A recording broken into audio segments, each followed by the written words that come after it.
Are you looking for a video on how to add and subtract decimals? Then this video is right for you. So without much further ado, let's begin.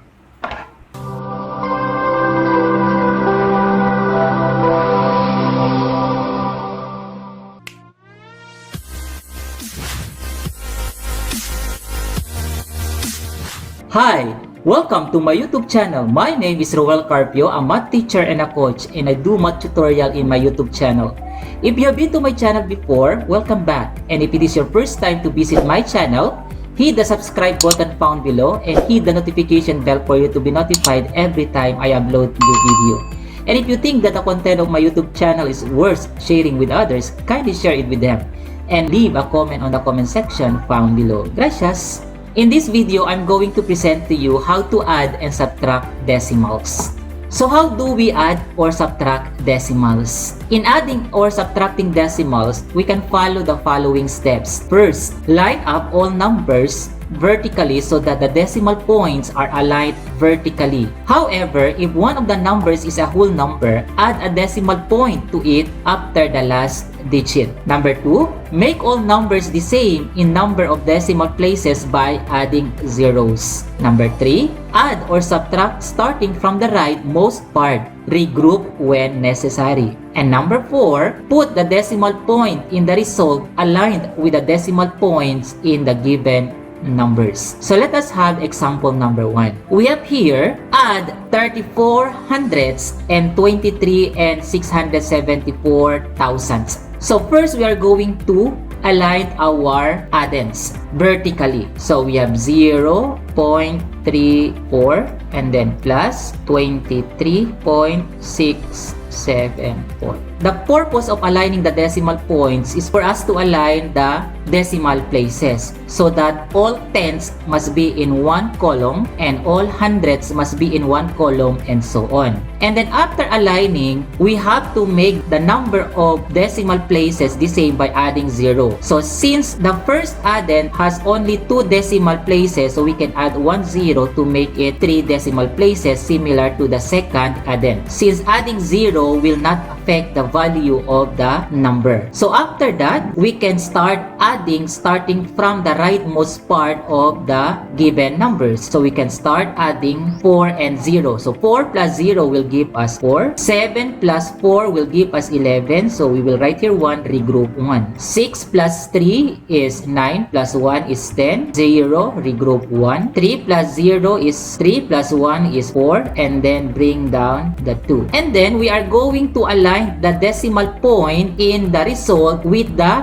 decimal points of our given. We are going to put here the decimal point to give us the sum of 24 and 14 thousandths. Now let's have example number 2. We are going to add 16 and 3 hundredths, 89 and 494 thousandths. So in this case, we have 3 addends. Still, we have to follow the steps. First is for us to align the numbers so that all the decimal points are aligned vertically. So we have 16.03. Now, our next addend is a whole number. So, the decimal point of any whole number is understood to be after the last digit. So, the last digit is 9. So, therefore, our decimal point is after the digit 9. So, 89 point. And then, the third addend is 0.494. So, the highest number of decimal places is the last addend with 3 decimal places. So we are going to make the number of decimal places the same by adding zeros. So we have to add here 1 0. While in the second addend, we are going to add 3 zeros. 1, 2, 3. And then we are going to add them. So in adding, we have to start adding starting from the right. So we have 4 plus 0 will give us 4. 9 plus 0 is 9 plus 3 is 12. So 2, regroup 1. 4 plus 0 plus 1 will give us 5. We have 0 plus 9 plus 6 will give us 15. So 5, regroup 1. So 8 plus 1 will give us 10. And then we are going to put the decimal point aligned with the decimal points in our given. So we are going to put here the decimal point to give us the sum of 105 and 524 thousandths. Now let's proceed to number 3. So for number 3, we are going to subtract 9 and 46 hundredths from 17. So the same way also, we have to align our numbers. Make sure that the decimal points are aligned vertically. So since we are going to subtract this 9 and 46 hundredths from 17, so our minuend is 17. So again, if we have a full number, the decimal point is understood to be after the last digit. The last digit is 7, so the decimal point is here. And then we are going to subtract from 17 the 9 and 46 hundredths, or 9.46. So after that, we are going to make the number of decimal places the same by adding zeros. So we have to add 2 zeros here. Okay, next, we have to start subtracting from the rightmost part, which is 0 minus 6. 0 minus 6 cannot be because our subtrahend is bigger than our minuend. So we have to regroup the next digit. But the next digit is also a 0, so we have to regroup the next digit, which is 7. 7